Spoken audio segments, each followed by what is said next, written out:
रुक करेंगे अगली खबर का। जब महंगाई रिकॉर्ड तोड़ने लग जाए तो किसको अच्छा लगता है। महंगाई सारे रिकॉर्ड तोड़ रही है। 25 दिनों में पेट्रोल डीजल 6 रुपए से ज्यादा प्रति लीटर महंगा हो चुका है। 42 दिन के भीतर 24 बार पेट्रोल डीजल के दाम महंगाई की टंकी फाड़कर बढ़ चुके हैं। लगातार बढ़ते जा रहे हैं, इसमें 1-1.5 साल से कम हुए हैं। बजट से बाहर हो गया। महंगाई की मार जनता पर पूरी तरह से पड़ रही है।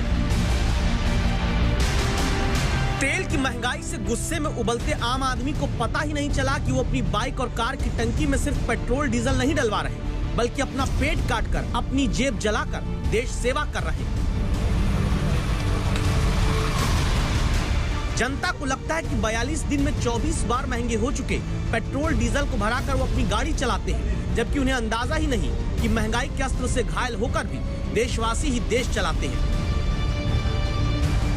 आज मैं स्वीकार करता हूं, आज की जो प्राइस आई है ये नागरिकों को, कंज्यूमर को दिक्कत दे रहा है, इसमें कोई दो राय नहीं है। स्वीकार है, लेकिन महंगाई का उपचार नहीं है।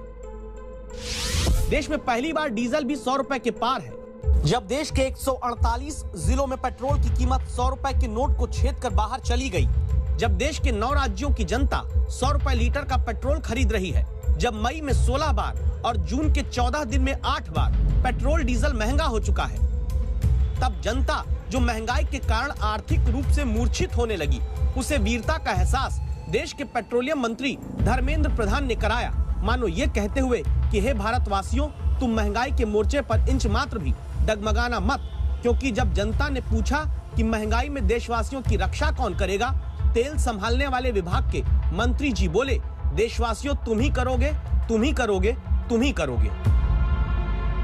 भारत सरकार हो या राज्य सरकार है, कोरोना में लगभग 35,000 करोड़ से ज्यादा एक साल के अंदर टीका में खर्चा हो रहा है।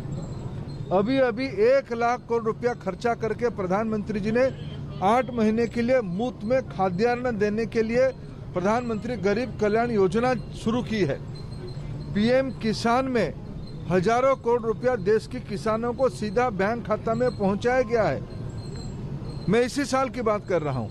अभी किसानों की हित को ध्यान में रखते हुए चावल और गेहूं की एमएसपी घोषणा की गई। ये सारे खर्चा अभी, और उसके अलावा देश में रोजगार सृजन के लिए, डेवलपमेंट काम होने के लिए इन्वेस्टमेंट की आवश्यकता हो रही है। इस कष्ट के समय में हम पैसा बचा के लोक कल्याण काम पे लगाएं। आम आदमी हैरान हो जाता है। एक तरफ वैक्सीन मुफ्त बताई जाती है, दूसरी तरफ वैक्सीन का बजट गिनाकर पेट्रोलियम मंत्री तेल की महंगाई जस्टिफाई करने लगते हैं। एक तरफ जनता को मुफ्त राशन देने पर वाहवाही ले ली जाती है, दूसरी तरफ उस राशन की कीमत महंगा तेल भरती जनता से भरवाने की दलील दी जाती है। जनता को पता ही नहीं चला कि कब से वो अपना घर चलाते चलाते तमाम तरह के टैक्स भरने के बाद अब तेल की महंगाई भी अपने कंधे पर उठाकर देश चलाने लगी। तो लगातार बढ़ते जा रहे हैं, इसमें 1-1.5 साल से कम हुए हैं। और तरफ से इतनी मार पड़ी हुई है जनता के ऊपर, गवर्नमेंट इसके लिए क्या कर रही है? कम से कम इसमें तो कुछ रिलैक्सेशन दे सकते हैं, थोड़ा एक्साइज रिड्यूस करें, कुछ भी करें। और सबसे बड़ी बात है, ये पेट्रोल डीजल को जीएसटी में क्यों नहीं लाया गया? क्या हालत ऐसे आ गई, अब चलाना तो क्या साइकिल चलाना, क्या गवर्नमेंट से गुजारिश है कि इसका रेट कम से कम दाम में करके हमको सहूलत दीजिए। तो बजट से बाहर हो गया। हर आदमी की स्थिति इतनी अच्छी नहीं है कि वो पेट्रोल को अफोर्ड कर सके, और इससे ट्रांसपोर्ट और जाने आने वाले जो टैक्सी वाले हैं उनको फर्क पड़ रहा है, हर चीज़ का किराया बढ़ रहा है। क्योंकि जनता परेशान है। पिछले कुछ दिनों से पेट्रोल की कीमत 100+ हो गई है, जिससे जनता पूरी तरह से एकदम परेशान है। इस कोरोना काल में वैसे भी जनता के काम धंधे ठप है और महंगाई की मार जनता पर पूरी तरह से पड़ रही है, जिसको देखते हुए केंद्र सरकार पेट्रोल और डीजल की दर जल्द से जल्द कम करे। अब 2 सवाल उठ रहे हैं। पहला सवाल ये है कि जिस तरह दिन पर दिन पेट्रोल और डीजल का दाम बढ़ रहा है, क्या आम आदमी पेट्रोल और डीजल इतनी महंगाई में अफोर्ड कर सकता है? और दूसरा सवाल ये है कि अब तक जितने पैसे टैक्स के तौर पर आम आदमी ने दिए हैं सरकार को, क्या समय नहीं है कि उसका फायदा अब इस आम आदमी को मिलना चाहिए? क्रेडिटॉस सॉल्यूशंस के आंकड़े कहते हैं कि लोन रीपेमेंट यानी कर्ज लेकर उसे दोबारा भरने के मामले में चेक बाउंस रेट पिछले साल के मुकाबले बढ़कर 2 गुना यानी 21% हो गया है, जबकि क्रेडिट कार्ड से खर्चा चलाकर उस कर्ज को भरने में चेक बाउंस की हिस्सेदारी 10% से बढ़कर 18% हो गई है। यानी आम आदमी कर्जा लेकर घर चला रहा है और कर्जा चुका नहीं पा रहा। लेकिन पेट्रोलियम मंत्री धर्मेंद्र प्रधान कहते हैं महंगा तेल भराकर देश सेवा करिए। बहुत दिक्कत हो रही है, जो है आदमी आम आदमी परेशान है। अब बड़े लोगों को क्या, वो तो अपना ले ही ले रहे हैं किसी तरीके से।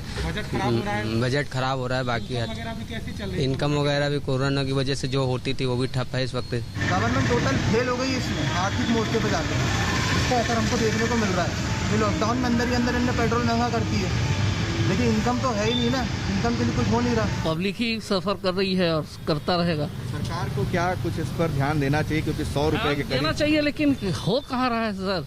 इसके बाद तो फिर वही दिन आएगा कि साइकिल से ही आदमी चलना शुरू करेगा। तेल पर ले टैक्स दे टैक्स करके अब अप्रैल 2020 से दिसंबर 2020 के बीच 2,35,000 करोड़ रुपया सिर्फ पेट्रोल डीजल पर एक्साइज ड्यूटी के जरिए जनता की जेब से निकालकर केंद्र सरकार के खजाने में जमा कराया जा चुका है।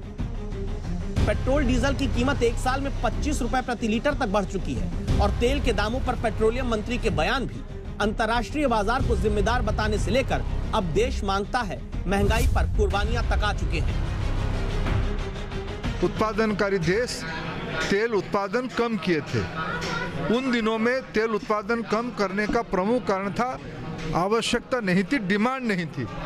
अभी जैसे 2021 की जनवरी फरवरी में डिमांड स्वाभाविक हो गया है, उस आवश्यकता को पूरा करने के लिए उत्पादन नहीं हुआ है, प्रोडक्शन नहीं हुआ है। ये एक प्रमुख कारण है। ये तो अंतर्राष्ट्रीय मामला है। अभी डिमांड ज़्यादा होने के कारण थोड़ा प्राइस बढ़ी है, जाड़े में ऐसा होती है, थोड़ा घटेगा। कोरोना में लगभग 35,000 करोड़ से ज़्यादा एक साल के अंदर टीका में खर्चा हो रहा है। अभी 1 लाख करोड़ रुपया खर्चा करके प्रधानमंत्री जी ने 8 महीने के लिए मुफ्त में खाद्यान्न देने के लिए प्रधानमंत्री गरीब कल्याण योजना शुरू की है। पीएम किसान में हजारों करोड़ रुपया देश के किसानों को सीधा बैंक खाता में पहुंचाया गया है। मैं इसी साल की बात कर रहा हूं। अभी किसानों की हित को ध्यान में रखते हुए चावल और गेहूं की एमएसपी घोषणा की गई।